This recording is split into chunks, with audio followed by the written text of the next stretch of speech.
There is no doubting the fact that economic hardship is hovering over Nigeria.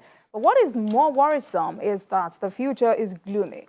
A Fitch Ratings report says rising inflation is hampering the country's economic growth and eroding consumer purchasing power. And according to the ratings agency, skyrocketing inflation remains the drawback in the country's efforts to achieve relative growth. Gentlemen, Fitch Ratings, inflation is hampering Nigeria's growth. How will this affect government's efforts to revive the economy? Well, in the first place, I think this rating is not just an ordinary rating. About 3 major institutions like that all over the world, and this is one of them since around 1970s. So people need to take them serious. It's a very serious organization. What they projecting about 17.7% inflation. It's what everybody can feel, every home. Don't need to be told. I think it's a signal, in spite of the slight increase in oil prices globally, that Nigerians are paying through their noses to meet, their purchasing power has diminished, in the past few months. So, but unfortunately, I personally don't see how we can be lucky with a spontaneous turnaround. I think we need to be prepared, at least between now and next year, for a very tough time. I don't see the signal. We're in the year of election, where billions of funds will go into electoral prices. We are in a season where billions of naira will go into the corruption industry because we're in election season. So there is going to be a lot of mop-up. Look at when we are talking about people who have access to dollars.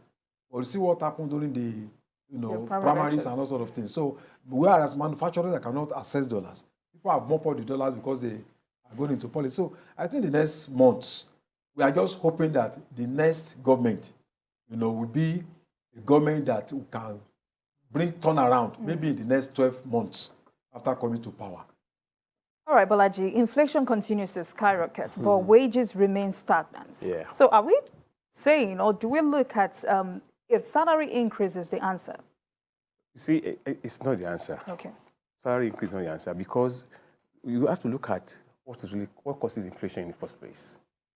The basic economic theory that we were taught is that inflation, the basic primary thing is that when there's too much money in circulation and you have few goods,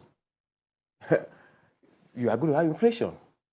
Because those who are selling those goods will want to get more money for the little good that's available.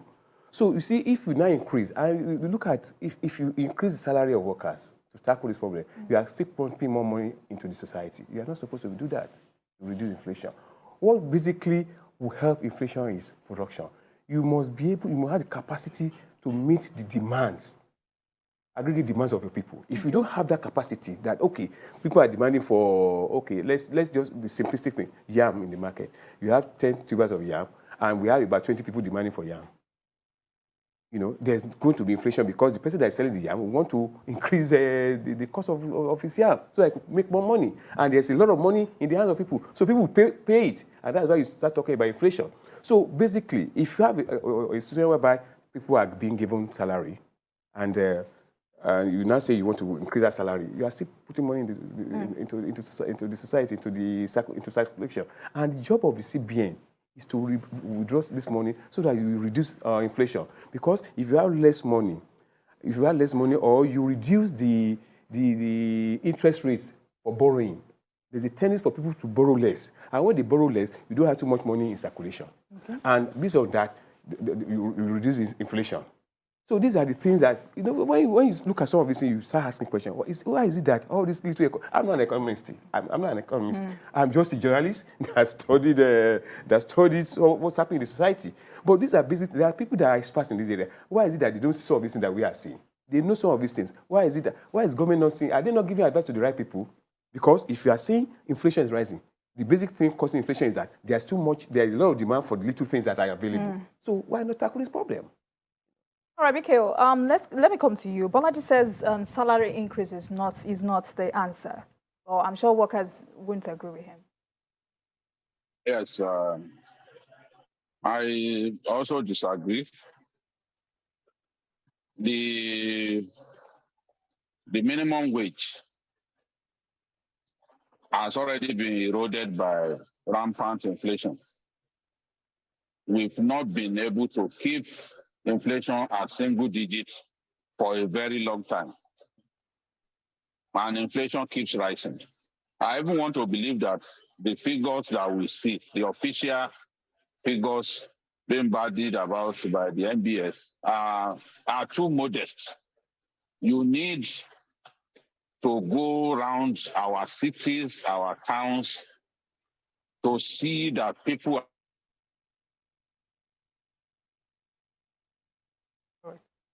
are going through a lot.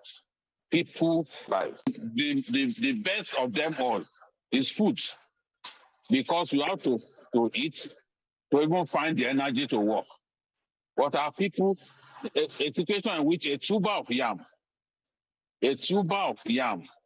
is being sold for as high as 4,000 naira. Many people have simply stopped eating yam.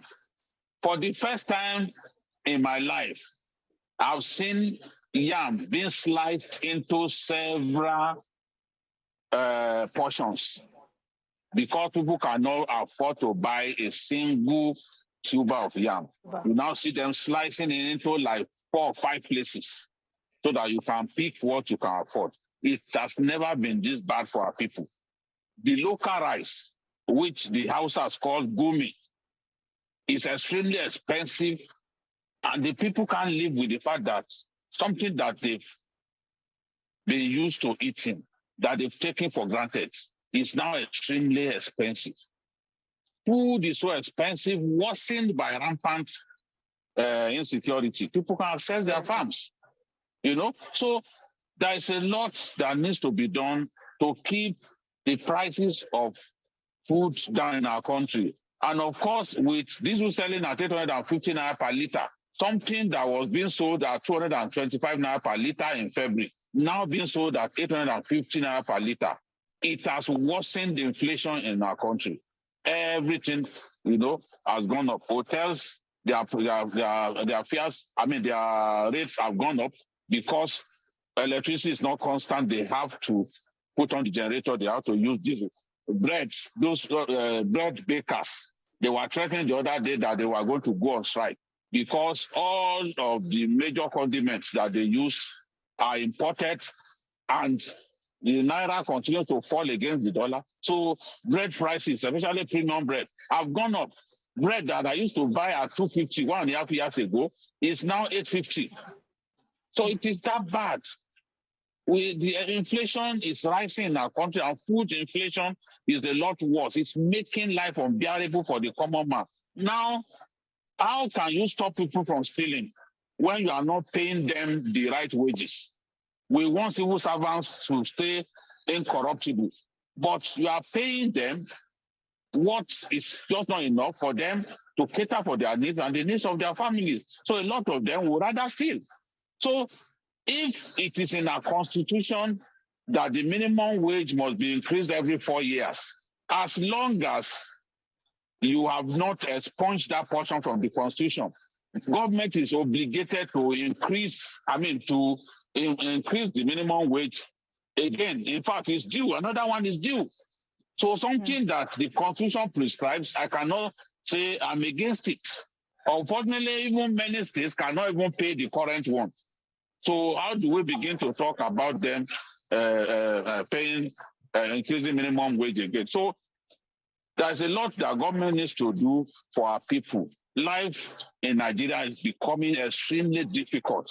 If people... All right, BKO, we have had different policies by CBN, but then inflation continues continues day by day, and every year we have different figures coming out.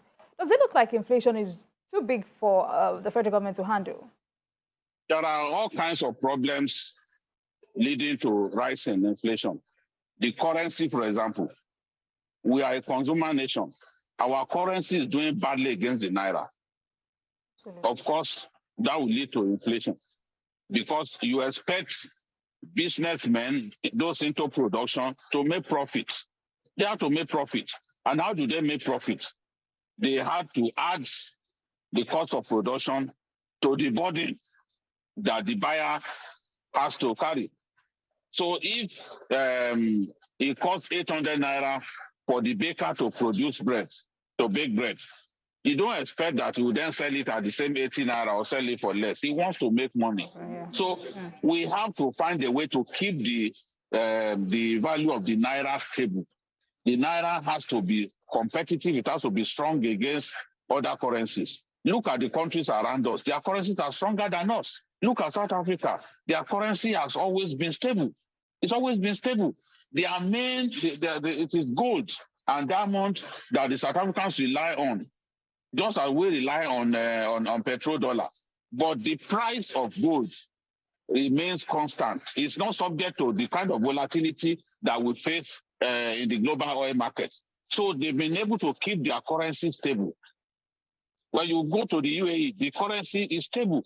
We can't keep our currency stable. So that alone, coupled with insecurity that is making it difficult for farmers to harvest their produce, therefore, we have to buy the little that is available, will naturally drive up prices.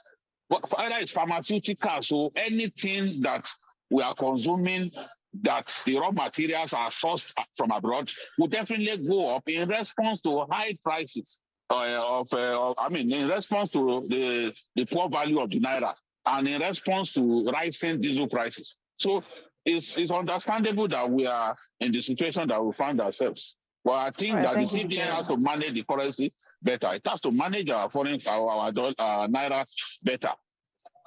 All right, thank you, Bikio. Quickly, Adewale, I asked Bikio if inflation is too big for our federal government to handle. But now the rising inflation now will definitely affect purchasing power of Nigerians. And as it looks, we're at par with a country like Sudan. Well, the only institution that can deal with inflation is the government. So I don't think any problem should be too big for a responsible government to tackle.